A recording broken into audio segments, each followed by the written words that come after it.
Welcome back everyone. In today's video we are going to be going over a much requested video with installing Tailwind CSS with React. So this is going to be a quick video. There's not much to it. This is going to be going over just setting up basic projects. I don't use Tailwind CSS myself, but I did do quite a bit of research based on how a Tailwind React app should look like. And this is going to be configured with Vite. If you want to do it with Create React App, you can, but I would definitely recommend using Vite, as Vite is just very, very good.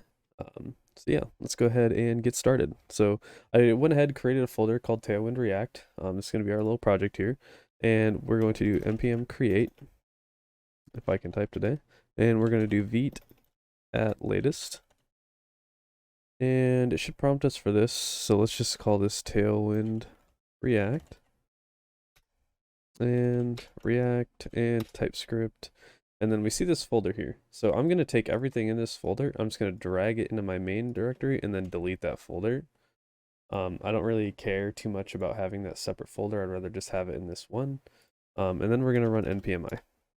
This is going to get all of our Vite stuff going. That comes default with the package JSON. It's going to generate our package lock, and it's going to basically prime the project for this. So once we get that done, we just want to do the install for Tailwind post CSS and auto prefixer. So all we need to do here is do npmi, and we want to do a tacd for development flag. We are going to Tailwind CSS. Then we also want to install post CSS and auto prefixer.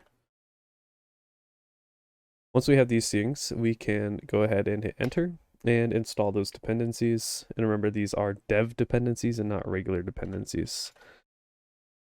So next what we want to do is we want to do npm tailwind CSS init, and then we want to do tacp, which is the post CSS.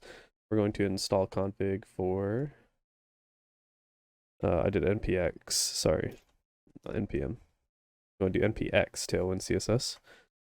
All right. Now we should see we have two configs here. So we're going to open up our Tailwind config, and then we want to check out this content array, right? So if we want to do content array, we want to specify where our content's going to be. So we want to do index, we want to do /index, right? So we want to refer to the current working directory, and we want to get this index.html file. So we're going to start by just index.html. And then we're going to do the same thing, except we're going to do source, and we want to include all folders and then all files within all folders. We need to specify our file extensions. If you're doing JavaScript, you'll do JS and JSX. If you're using TypeScript, you will do TS and TSX. And it should look something like this. Like I said, if you're using one or the other, you can just do JS, JSX, or you can do TS, TSX. For the sake of the video, I'll just do both so you guys can see an example if you are using both. It would look like this. You always want to do JS first. And I guess you could technically say that you want to do, oops, my bad, T or JS and TS, and then JSX and TSX. That way it doesn't exactly matter, but we'll just do it this way just for, making it clear and concise. But all right, so we can go ahead and ignore this theme. If you want to do themes, just look up the theme config for Tailwind CSS config, and then same with plugins. If you want to add any extra plugins to your Tailwind config, you can add them here. Post CSS, we're just going to leave it with Tailwind and auto prefixer as blank. We don't need to touch those. The next thing we need to do is we need to come to source. We need to go to our index file, and we need to add in the Tailwind directives. So let's go ahead and do Tailwind, right? And we want to do base, okay? So we're going to do Tailwind components. And then we're also going to do Tailwind utilities. Now you could also break these out into another CSS file. If you're using like less, you could break these into a less file and then import that less file into this CSS file here.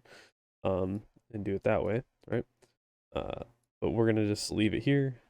Since we're using CSS, we'll just import those in the top of our index CSS file. And then if you wanted to do like app CSS, you'd be able to include this in your files if you don't want to include them So like what I mean is, sorry, I kind of explained that very shallowly, shallowly.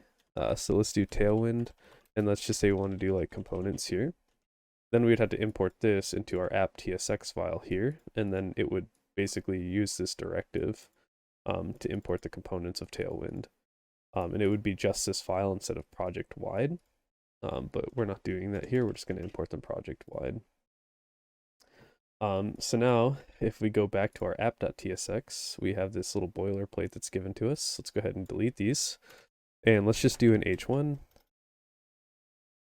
And what we can do here is we can just do this is Tailwind. And we should just be able to do npm run dev here. And then just control click this link and it'll open the web page. Okay, and once you've done that, you should see this. So we have this is Tailwind. We haven't added any actual CSS styles. I wanted to do this without CSS styles so you can see the difference. And what we can do is we can go ahead and go back into Visual Studio. And once we're back in Visual Studio, we can now add in our classes. So let's do class name equals, and we can give it like an underline, right? And then we can also give it some, let's make it bold. We can make it font bold, and then we can do text tech 3XL. And once we are in the browser window, we should see the Tailwind, and it's now bold, fonts 3XL, and it has the underline on it. So this has been setting up Tailwind CSS. I hope you guys enjoy the video. Remember to like, comment, subscribe for more content, and I will see you all in the next one. Peace out.